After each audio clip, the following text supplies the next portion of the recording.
Lumipat ang eksena sa ibang bahagi ng estate.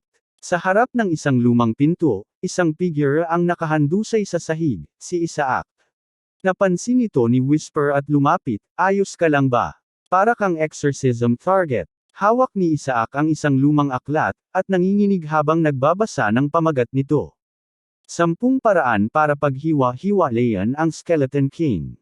Sinabi ni Isaac na kapag natutunan niya kung paano gamitin ang banal na kapangyarihan, matututo rin siyang gumamit ng banal na sining, kaya gusto niyang matutunan ito agad. Siguro pwede kong gamitin ang mind control para pilitin silang turuan ako.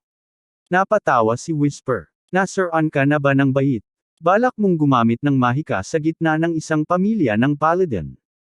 Gusto mo bang mapagbintangan na demonyo at ubusin ka ng buong pamilya mo? Napabuntong hininga si Isaac. Bakit ako naging ganito pagkatapos ng 150 taon? Hindi ko naman matututunan to ng puro teorya lang.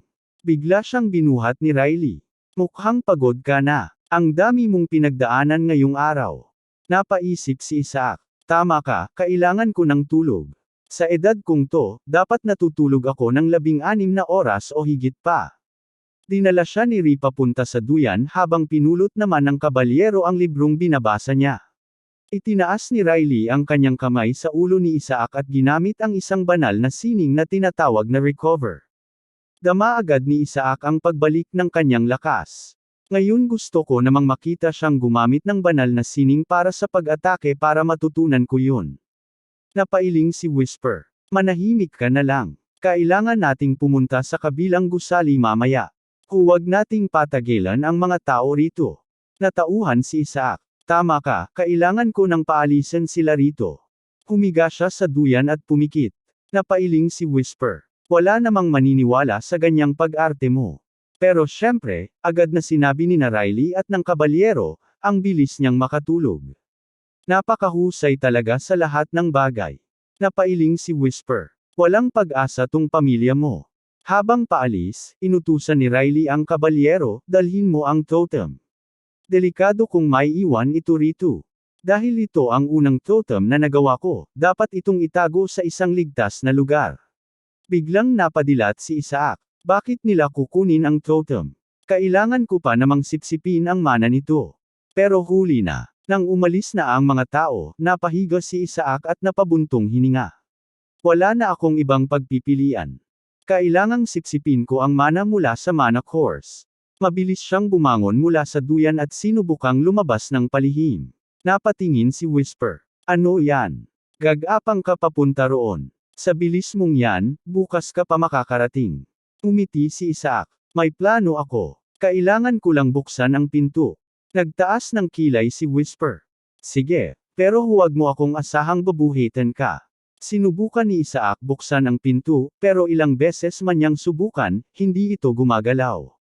Napansin niyang nakalak ito mula sa labas, at may banal na sining na nakatatak dito. Hindi namin ito mabubuksan ng ganito. Napakunot noo siya. Grabe naman, napaka-protektibo ni Uncle. Lumingon siya kay Whisper, sirain mo to. Napailing si Whisper. Kapag ginawa natin yan, iisipin nilang may umatake at tatakbo silang lahat papunta rito. Napahawak si Isaac sa kanyang ulo. Masisiraan na ako ng bait, hindi ko naman pwedeng laging kumapit sa iyo. At kung gagamit ako ng mahika, lalo lang akong mapapahamak. Paano ako makakalabas? Biglang, blag, nabukas ang pinto at isang bata ang pumasok. Nahulog si Isaac sa sahig. Napatingin ang bata sa kanya. Ano to? Isang sanggol? Ang batang ito ay Cher, ang anak ni Goal, 5 taong gulang. Tiningnan niya si Isaac na nakadapa sa sahig. To ba ang karibal ko? Napailing siya. Walang paraan na isang sanggol ang gumawa ng totem na ni ako hindi ko magawa. Biglang gumawa siya ng isang bagay gamit ang kanyang kapangyarihan at tumingin kay Isaac. Ako ang magiging banal na santo. Hindi ikaw. Sinimulan niyang ipakita ang kanyang banal na sining habang sinasabi, wala kang karapatang nakawin ang posisyon ko. Isang laruan ang biglang lumutang sa ere, itinuturo ito ni Isaac at, blag, diretsyong sumalpok ito sa mukha ni Shu. Ayan na ang sasakyan ko. Galit na bumangon si Shu. Alam mo ba kung sino ako? Napangisi si Isaac. Siyempre naman. Kamukha mo lang ang batang bersyon ni Goal, kaya alam kong anak ka niya. Nakita niya si Shu na nangangalap ng banal na kapangyarihan upang umatake. Napailing si Isaac. Ang batang to, kailangan talagang maturuan ng leksyon. Sinimulan niyang paluan ng sunod-sunod si Shu gamit ang lumulutang na laruan. Sisiguraduhin kong dadalhin mo ako sa annex. Ngunit biglang lumitaw ang lilang aura sa kamay ni Shu, isang banal na harang ang nagpatalsik sa laruan. Kitang-kita ang galit sa mukha niya. Nagulat ka ba? Mayabang na tanong ni Shu. Ako lang ang K-dad ko na kayang gumamit ng rank 3 Holy Defense Arts. Napangisi siya. Pero huwag kang mabigla. Kaya ko rin ang rank 3 Attack Art, Holy Light. Nagsimulang mabuo ang liwanag sa kanyang kamay. Kainin mo to. Napatingin si Isaac sa dalawang Holy Light na lumulutang sa ere. Hindi rin masama. Umiti siya ng nakakaloko. Salamat sa pagkain. At sa isang iglap, parang usok na naglaho ang mga banal na sining sa hangin. Nagimbal si Shu. Ano yun? Anong klaseng Holy Defense Art ang kasing lakas niyan? Napangisi si Isaac. Hindi naman ako tinuruan ni Uncle kung paano gamitin to, kaya gusto kong subukan. Pero salamat sa pagpapakita mo ng paraan, kaya ko na rin gayahin. Si Shu, nakagawa ng dalawang Holy Light. Si Isaac, napakarami na hindi nabibilanggan. Napansin ni Shu ang mga lumulutang na Holy Light sa paligid niya. Tangina, lagot ako. Napaatras siya at nataranta. Sandali lang. Mag-usap tayo. Blag. Nagkaroon ng fade to black habang wala tayong narinig kundi si Shu na sumisigaw sa background. Napailing si Whisper. Sa tingin ko, hindi magandang patayin ang isang direktang kamag-anak. Napangiti si Isaac. Hindi ko naman balak siyang patayin. Wala namang tumulak sa kanya, natakot lang siya. Pilit nang umiti si Shu, kunwari hindi natatakot. Kung hindi mo rin lang ako matamaan, hindi mo ako dapat tinakot ng ganyan. Naglakad siya palapit kay Isaac. Wala kang laban sa isang saint candidate kung hindi mo magamit ng maayos ang banal na sining. Pero biglang, may boses na nagsalita mula sa kadiliman sa likuran niya. Paanong ang isang gaya mo ay nang ahas umatake sa hari ko? Nanlaki ang mata ni Shu. Dahan-dahan siyang lumingon. At nang makita niya kung sino iyon, napaluhod siya sa sobrang takot. Gusto mo bang mamatay? Kitang-kita ang gulat at takot sa mukha ni Shu. Habang si Isaac naman, umakyat sa balikat ng Shadow Leech at mayabang nang umiti. Ano pang tinatayo-tayo mo dyan? Tanong niya rito. Sige na, ihatid mo ako sa annex. Paglipas ng ilang sandali, makikitang hirap na hirap lumakad si Shu. Ako ang itinakdang maging banal na santo. Ako ang magpapalaya sa aking sarili mula sa nakamumuhing pamilyang ito, at magiging papa. Pero ngayon, napipilitan siyang maglakad ayon sa utos ng isang sanggol. Bakit ako napunta sa ganitong sitwasyon? Isa akong saint candidate. Pero, isang sanggol ang nag-uutos sa akin. Pati tong Boss Baby movie, pati ako nadamay. Nanginginig siya habang sinusunod si Isaac. Hindi ba niya talaga ako kilala? Ako si. Ngunit biglang sumagot ang Shadow Leech sa tabi niya. Tuloy-tuloy lang sa paglalakad. Kung hindi, pupunitan kita ng buhay. Nanigas si Shu. Tangina, unahin ko na lang sigurong subukang mabuhay. At sa huli, naiiyak siyang tumakbo palabas sa courtyard, humihingi ng saklolo. Habang naglalakad sila malapit sa gazebo, sunod-sunod ang utos ni Isaac kay Shu. Dumiretso ka sa kaliwa. Pero syempre, nagsasalita siya sa Babel, kaya hindi siya maintindihan ni Shu. Saan ba talaga ako dadalhin ng siraulong batang to? Napahinto siya, napatingala, at biglang bumagsak ang kanyang puso. Hindi, wag mong sabihin. Nang makita niya kung saan sila dumating, nang inag siya sa takot. Ito ang ikalawang annex. Isang lumang mansyon na tila isang bahay ng mga multo. Bakit dito pa niya ako dinala sa lahat ng lugar? Ang buong pamilya pinagbabawal pumasok dito dahil sa dami ng namatay dito. Pero sa halip na kabahan, napangiti si Whisper at Isaac. Napakaraming enerhiya dito, siguradong may 1,000.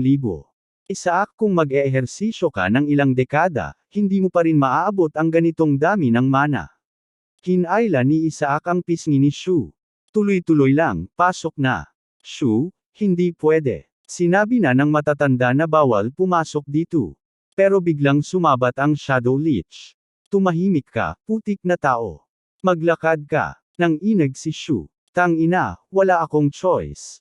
Habang pumapasok siya nanginginig at umiiyak sa bawat hakbang. Sa loob ng lumang annex napansin ni Isaac ang sira-sirang paligid. Mas bulok pa to kaysa sa inaasahan ko. Pero biglang may isang bagay ang nakuha ang kanyang atensyon. Sandali, yan ba ang iniisip ko? Whisper, buong gusali ay may selyo. Lahat ng pinto may power barrier.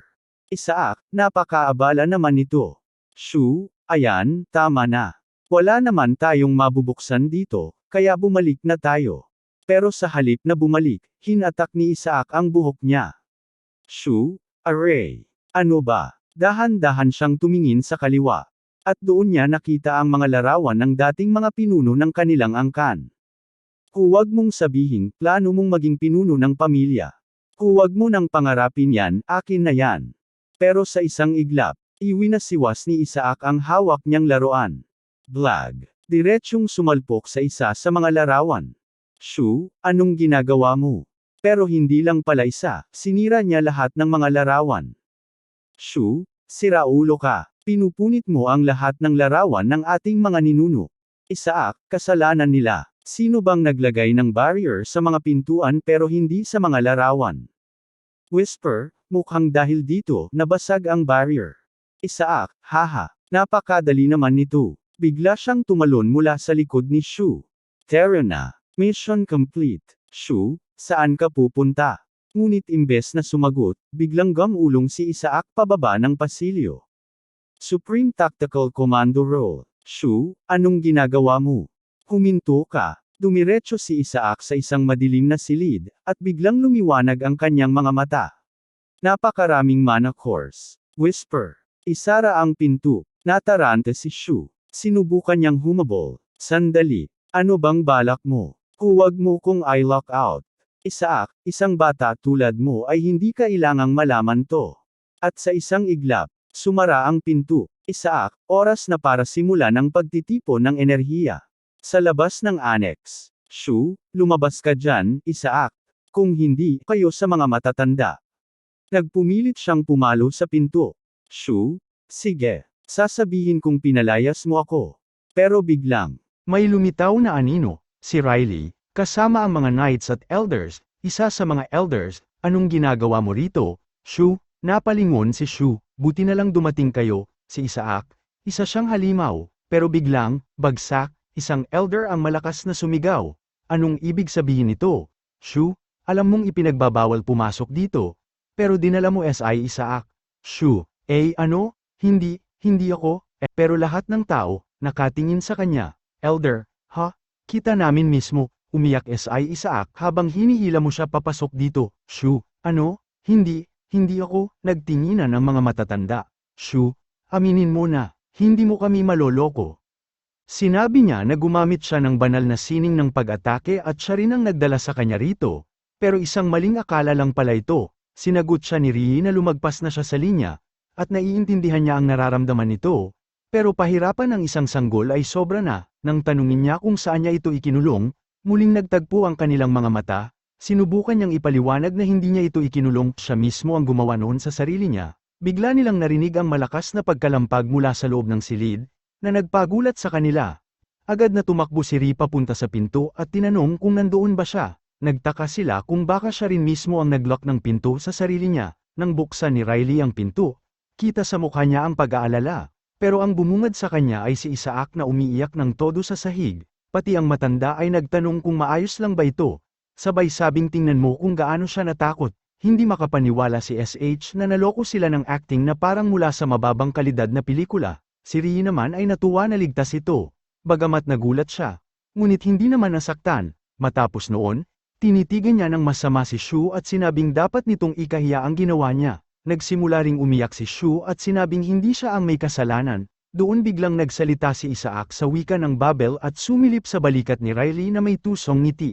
Hindi siya makapaniwala na naloko niya ang tanga niyang kalaban. Doon na napagtanto ni SH na pinaglaruan lang siya. Habang ang matanda ay nag-aambang pagsabihan siya. Ramdam ko ang awa para sa kanya. Samantala, si Isaac ay nakaupo, pinagmamasdan ang mana sa paligid. Napansin niyang higit pa sa inaasahan niya ang nakuha niya, isang siglo ng mana sa isang iglap. Sa dami ng lakas na ito, maaari na niyang gamitin ang planong matagal na niyang inihanda. Ngunit hindi ito napansin ni Rie. Sa halip, pinansin niya ang ekspresyon ni Isaac, na parang may masamang balak, pero inisip niyang baka na-shock lang ito, kahit mukha itong isang munting si Lloyd. Ilang sandali ang lumipas, narinig nating sinabi ni Riley kay Isaac na may gusto siyang ipakilala sa kanya. Napatingin si Isaac pataas, nagtatanong kung sino ito. Sabi ni Rie, ang pangalan niya ay Ashley at siya na ang mag-aalaga sa kanya mula ngayon. Ipinakilala ni Ashley ang sarili niya bilang isang paladin ng Esuo, Ashley LaArche. Yumuko siya sa harapan ni Isaac at sinabing paglilingkuran niya ito hanggang sa huling hininga niya. Tinanong ni Isaac kung ito ba ay dahil gusto lang nilang bantayan siya matapos ang nangyaring insidente. Pagkatapos, bigla niyang kinausap si Ashley sa wika ng Babel, sinubukang takutin ito, at sinabing hindi niya ito kailangan kaya dapat na siyang umalis. Sa halip na matakot, nagulat sila sa ginawa ni Isaac, at si Ashley ay lumapit pa, saka lumingon kay Rie at nagtanong kung pwede niyang pisilin ang pisngi ng bata, dahil sobrang cute daw nito. Samantala, hinugot ni Riley ang isang bagay mula sa kanyang vest at sinabing may regalo siya para kay Isaac mula sa kanyang tiyuhin. Napaisip si Isaac kung pinulot lang ba niya ito kung saan, sabay bulong sa sarili na narinig niyang bumagsak ang kayamanan ng Ezu, pero mukhang mas malala ang sitwasyon kaysa inaakala niya. Siguro nga, para sa kanila, sapat na itong regalo sa kaarawan. Pero napansin ni Ashley ang bagay na iyon, sabi niya, iyon ang kayamanang pagmamay-ari ng SAS. Ngayon, nag-iba ang tingin ni Isaac dito. Sinabi ni Rie na galing ito mismo sa mga matatanda upang ibigay sa kanya. Nagulat si Isaac, ibig sabihin ba nito, totoo ito? Ito ang singsing na ginamit ng santa ng labanan siya noon, isang elder ring na nagtataglay ng maliit na himala mula sa mga Diyos. Taglay nito ang hindi kapani-pani walang dami ng banal na kapangyarihan. Kaya lang niyang gamitin ito ng isa o dalawang beses, pero may paraan siya para ayusin ito. Pagtingin niya sa gilid, napansin niyang may galit na sigol na nakatayo sa tabi. Sinabi nitong ang ekspresyon ni Thug ay malinaw na nagpapakita na totoo ito, sabay tanong kung paano niya nagawang tingnan ng ganoon ang sariling pamangkin. Lumapit siya kay Isaac, tinatawag ito at pilit na nagpapaka-close, sinasabing napakaganda nitong tingnan sa tuwing nakikita niya ito. Tinanong rin niya kung nasanay na ba ito sa bahay. Samantala, napaisip si Isaac kung anong problema ng taong ito, parang baliw na siya sa sobrang weird ng ugali niya.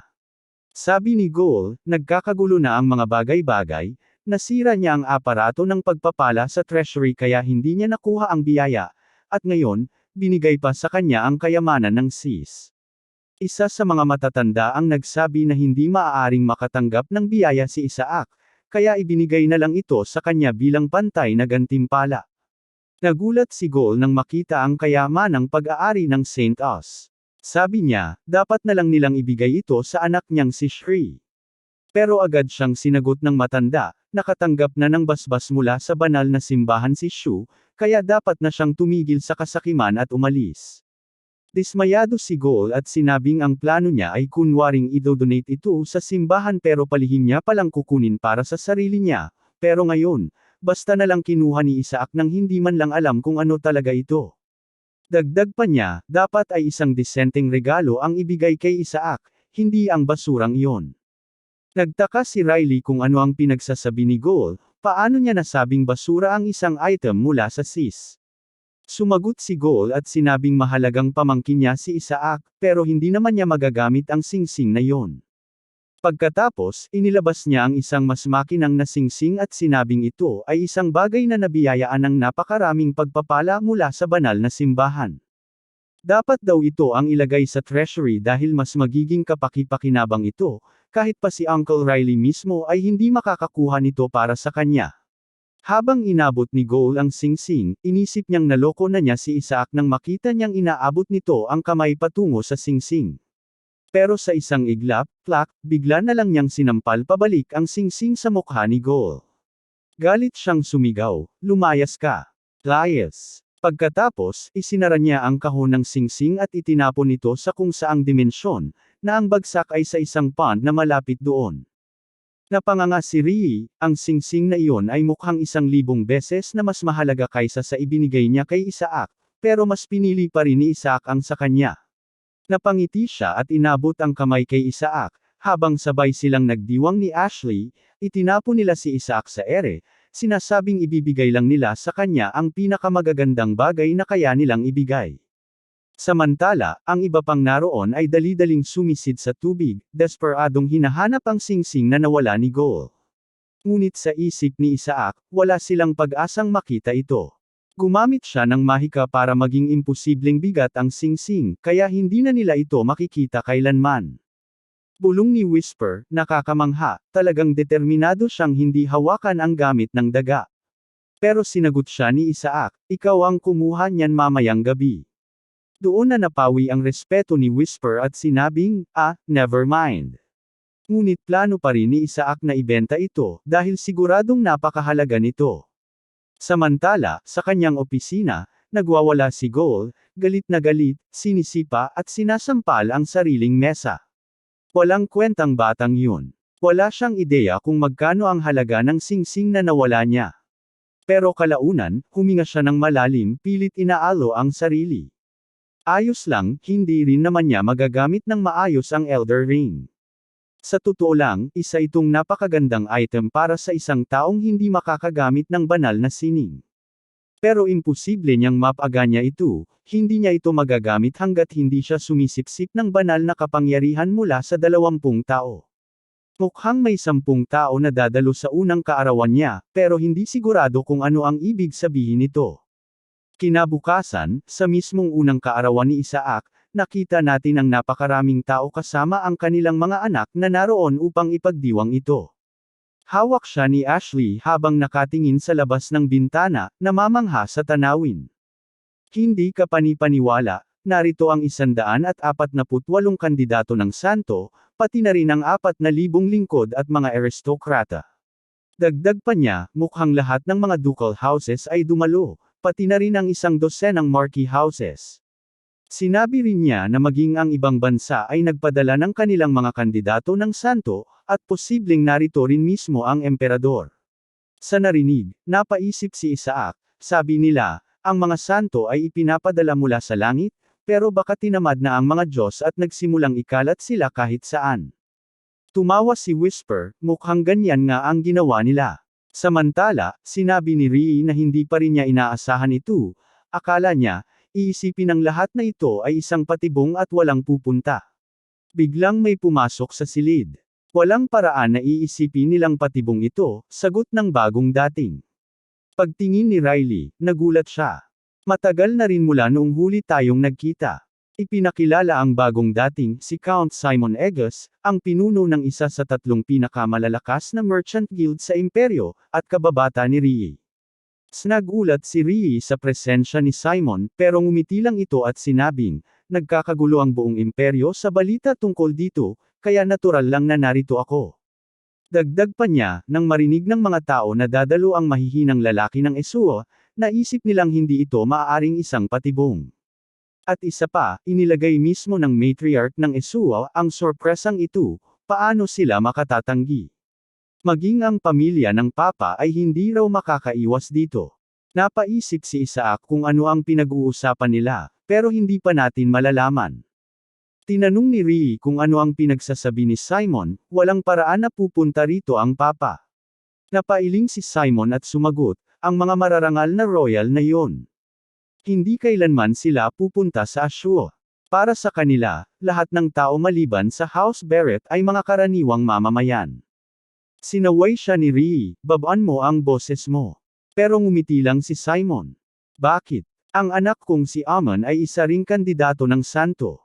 Hindi ito isang lugar kung saan maaaring makialam ang pamilya ng Papa. Ngunit bago pa siya makapagsalita muli, biglang bumukas ng dahan-dahan ang pinto.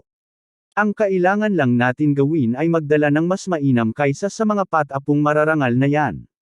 Hindi pa niya natatapos ang pangungusap niya nang marinig nila ang isang malamig na tinig.